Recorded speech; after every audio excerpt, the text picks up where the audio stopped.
नमस्कार मित्रों, मेरा नाम है अमन और आप सभी का सनातन स्तंभ में हार्दिक स्वागत है। आज हम श्रीमद् भगवद गीता के अद्भुत चतुर्थ अध्याय यानी ज्ञान कर्म संन्यास योग को समझने जा रहे हैं। ये अध्याय केवल ज्ञान नहीं देता बल्कि हमारे जीवन को दिशा भी देता है। चलिए आरंभ करते हैं। श्री भगवान ने कहा, यह अविनाशी योग मैंने सूर्य को बताया था। सूर्य ने उसे अपने पुत्र वैवस्वत मनु को बताया और मनु ने इक्ष्वाकु को। इस प्रकार परंपरा से यह ज्ञान चलता रहा, परंतु समय के प्रभाव से यह नष्ट प्राय हो गया। इसलिए हे अर्जुन, वही सनातन योग आज मैं तुझे बता रहा हूं, क्योंकि तू मेरा भक्त और मित्र है। यह सुनकर अर्जुन आश्चर्य में पड़ जाता है कि प्रभु, आप तो अभी अभी जन्मे हैं और सूर्य तो अति प्राचीन है, आपने उसे कैसे बताया? भगवान श्री कृष्ण मुस्कुराकर कहते हैं, हे अर्जुन, तू और मैं अनेक जन्मों से जन्म लेते आए हैं, परंतु फर्क यह है कि मैं अपने प्रत्येक जन्म को जानता हूं, लेकिन तू नहीं जानता। मैं जन्म और कर्म से रहित होते हुए भी प्रकृति के अधीन होकर अपनी योग माया से युग युग में प्रकट होता हूं। जब जब धर्म की हानि होती है और अधर्म का उत्थान होता है, तब तब मैं स्वयं प्रकट होता हूं, धर्म की रक्षा के लिए, अधर्म का विनाश करने के लिए और साधु जनों के कल्याण हेतु। जो भक्त मेरी इस दिव्य उत्पत्ति और कर्म को जान लेता है, वह इस शरीर को त्यागने के बाद जन्म मरण के चक्र में नहीं पड़ता, वह मुझे प्राप्त होता है। हे अर्जुन, अनेक जन जिन्होंने राग द्वेष से रहित होकर श्रद्धा और तप से शुद्ध होकर मुझे जाना, वे सभी मुझे प्राप्त हुए। मेरे पास हर कोई आ सकता है। जो जैसा मेरे पास आता है, मैं उसे वैसा ही फल देता हूं। इस संसार में लोग विविध कामनाओं से प्रेरित होकर कर्म करते हैं, परंतु जो वास्तव में मुक्त होना चाहते हैं, वे ज्ञान प्राप्त करते हैं। कुछ लोग यज्ञ के रूप में देवताओं की पूजा करते हैं, तो कुछ ज्ञान यज्ञ करते हैं। किसी के लिए यज्ञ अग्नि में आहुति देना है, किसी के लिए अपनी इंद्रियों को संयमित करना, किसी के लिए प्राणायाम और किसी के लिए भोजन का संयम, पर अंत में सबका उद्देश्य आत्मा की शुद्धि ही होता है। इन विविध यज्ञों में ज्ञान यज्ञ सबसे श्रेष्ठ है, क्योंकि सभी कर्मों का अंत ज्ञान में होता है। ज्ञान को गुरु से जाकर विनम्रता, सेवा और श्रद्धा से प्राप्त करो। ज्ञानी जन तुम्हें सत्य का बोध कराएंगे, और जब तू उस ज्ञान को प्राप्त कर लेगा तो तू फिर मोह में नहीं पड़ेगा। तू अपने भीतर सभी जीवों को अपने आप में और मुझ में देखेगा। हे अर्जुन, अग्नि जैसे सूखे लकड़ी को भस्म कर देती है, वैसे ही आत्मज्ञान समस्त कर्मों को भस्म कर देता है। इसीलिए ज्ञान को प्राप्त कर, क्योंकि ज्ञान से बढ़कर पवित्र कुछ भी नहीं। श्रद्धावान, ज्ञानशील, संयमी व्यक्ति ज्ञान प्राप्त करता है, और ज्ञान प्राप्त करके वह शीघ्र ही परम शांति को प्राप्त करता है। अज्ञानी, श्रद्धाहीन, संशयात्मक बुद्धि वाले नष्ट हो जाते हैं। ऐसा व्यक्ति न तो इस लोक में सुखी होता है, न परलोक में, और न ही मुक्ति को प्राप्त करता है।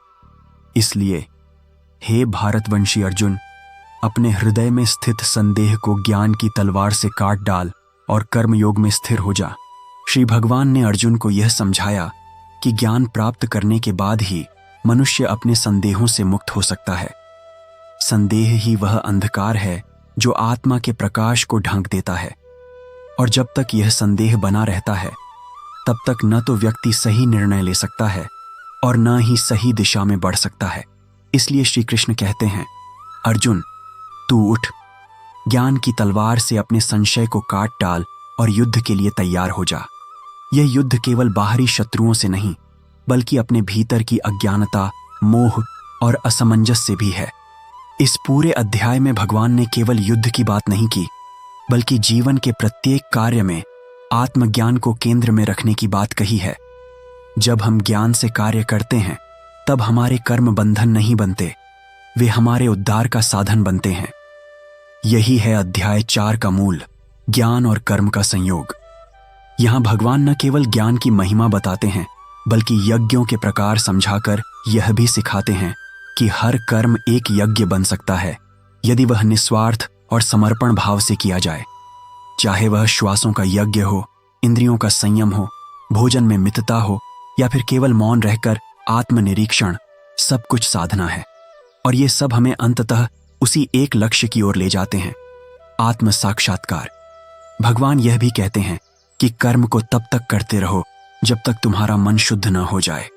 जब मन शुद्ध हो जाता है तब भीतर से ज्ञान फूटता है और तब जाकर मनुष्य को सच्चा वैराग्य प्राप्त होता है। एक ऐसा वैराग्य जो भागने की नहीं बल्कि जुड़ने की भावना से उपजता है। तभी तो उन्होंने अर्जुन से कहा, तू कर्म कर, युद्ध कर, पर मन को मुझ में स्थिर रख। तब तेरा युद्ध भी तप बन जाएगा और हर क्रिया साधना बन जाएगी। इस अध्याय का अंत करते हुए भगवान अर्जुन से कहते हैं, अपने हृदय में स्थित इस संशय को ज्ञान की तलवार से नष्ट कर और कर्म के लिए खड़ा हो जा। यह अध्याय हमें सिखाता है कि ज्ञान ही वह अग्नि है जो अज्ञान रूपी अंधकार को भस्म करती है। लेकिन वह ज्ञान केवल पुस्तकों से नहीं मिलता, वह समर्पण, गुरु की सेवा और अपने भीतर झांकने से आता है। तो मित्रों, यदि जीवन में कभी आप भ्रम में हो, मार्ग न दिख रहा हो या संदेह घेरे हो, तो इस अध्याय को पढ़िए, समझिए और आत्मसात कीजिए। यही अध्याय 4 है, ज्ञान और कर्म का मिलन। जब हम ध्यान से अध्याय 4 को पढ़ते हैं तो एक गहरी बात समझ में आती है और वो है कर्तापन का त्याग। श्री कृष्ण हमें यह नहीं कहते कि कर्म मत करो, बल्कि यह कहते हैं कि मैं करता हूं, ऐसा अभिमान त्याग दो। जो व्यक्ति यह समझ लेता है कि वह केवल निमित्त है, साधन है और वास्तव में कर्ता परमात्मा है, उसका कर्म उसे बांधता नहीं, वह कर्म करते हुए भी मुक्त रहता है। भगवान ने स्पष्ट रूप से कहा, ज्ञानी जन यह जानते हैं कि ब्रह्म ही यज्ञ है, ब्रह्म ही आहुति है, ब्रह्म ही अग्नि है, ब्रह्म ही यजमान है। इस दृष्टि से जो यज्ञ करता है वह ब्रह्म को ही अर्पण करता है और ब्रह्म को ही प्राप्त होता है। यह दृष्टि, जहां हर कर्म में ब्रह्म को देखा जाए, वही सच्ची आध्यात्मिक दृष्टि है। और यह तभी संभव है जब भीतर ज्ञान की ज्वाला जल रही हो। भगवान कहते हैं कि ऐसा ज्ञान न तो आलस्य से आता है, न केवल वाद विवाद से, वह आता है तप से, साधना से, श्रद्धा से और विनम्रता से। इसलिए उन्होंने अर्जुन से कहा, हे अर्जुन, ऐसे गुरु के पास जाकर विनम्रता से प्रश्न कर और सेवा कर। वह ज्ञानी तुझे ज्ञान प्रदान करेगा जो तुझे मुक्ति की ओर ले जाएगा। एक बहुत महत्वपूर्ण बात भगवान ने यह भी कही, जो श्रद्धा और संयम के साथ ज्ञान प्राप्त करता है वह शीघ्र ही परम शांति को प्राप्त करता है, और जो संशय करता है वह नष्ट हो जाता है। संशय एक ऐसा शत्रु है जो हमारे भीतर ही रहता है। यह विश्वास को काटता है, प्रेरणा को खत्म करता है और हमें निर्णयहीनता में धकेल देता है। इसीलिए श्री कृष्ण बार बार संशय के विनाश की बात करते हैं। उन्होंने अर्जुन को यह भी बताया कि जो ज्ञान से युक्त हो जाता है उसके सारे पुराने पाप भी जैसे अग्नि लकड़ी को भस्म करती है वैसे ही नष्ट हो जाते हैं। यह बात केवल दर्शन नहीं है, यह व्यावहारिक जीवन में भी लागू होती है। जब हम जागरूक होकर कर्म करते हैं, जब हमारे भीतर ज्ञान का प्रकाश होता है, तब हम अपने जीवन के पुराने बोझ को पीछे छोड़ सकते हैं। ज्ञान केवल विचार नहीं है, वह जीवन की शैली है। हर दिन, हर क्षण जब हम सजग रहते हैं, अपने कर्तव्यों को निस्वार्थ भाव से करते हैं, तब हम इस अध्याय को अपने जीवन में जीने लगते हैं। इसलिए अंत में भगवान अर्जुन से यही कहते हैं, अपने भीतर स्थित अज्ञानजन्य संदेह को ज्ञान की तलवार से काट डालो और कर्म योग में स्थिर हो जाओ।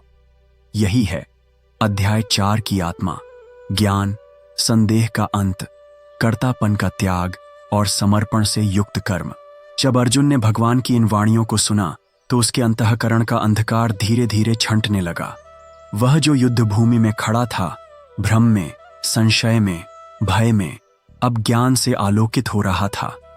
क्योंकि यह अध्याय केवल अर्जुन के लिए नहीं है, यह हमारे लिए है। जब हम जीवन में असमंजस में होते हैं, जब हमें लगता है कि कौन सा रास्ता सही है, क्या करना उचित है, तब श्री कृष्ण की यह वाणी हमारा हाथ पकड़ती है। ये शब्द हमें बताते हैं कि कर्म से भागना समाधान नहीं है, उसे समझकर समर्पण और विवेक से करना ही जीवन का वास्तविक मार्ग है। हर बार जब हम अपने भीतर की उलझनों से जूझते हैं, यह अध्याय हमें अपने संशयों से मुक्ति देता है। ये बताता है कि केवल बाहरी यज्ञ नहीं, बल्कि आत्मयज्ञ यानी स्वयं के अज्ञान, अहंकार और डर को जलाना, वही असली तप है। और जब हम यह ज्ञान अपने भीतर उतार लेते हैं, तब न कोई युद्ध कठिन लगता है, न जीवन की कोई परिस्थिति। मित्रों, यह अध्याय जितनी बार पढ़ा जाए, हर बार नई रोशनी देता है। यह शास्त्र नहीं, जीवन का दर्पण है। अगर आज की इस यात्रा ने आपके हृदय में कोई दीप जलाया हो, कोई संशय मिटाया हो या कोई दिशा दिखाई हो, तो समझिए कि यह संवाद केवल शब्द नहीं था, बल्कि आत्मा की पुकार थी। ऐसी ही और आत्मिक यात्राओं के लिए इस पथ से जुड़े रहिए, क्योंकि कभी कभी एक वाक्य, एक श्लोक या एक दृष्टिकोण हमारी पूरी सोच को बदल देता है। और क्या पता, अगली बार जो अध्याय आए वह आपके जीवन के उस प्रश्न का उत्तर हो जिसे आप वर्षों से लिए फिर रहे हों। इसलिए जुड़े रहिए, जागरूक रहिए और सनातन स्तंभ की इस यात्रा में स्वयं को खोने नहीं, बल्कि पाने का अवसर दीजिए। हम फिर मिलेंगे एक नए अध्याय में, एक नई दृष्टि के साथ। जय श्री कृष्ण।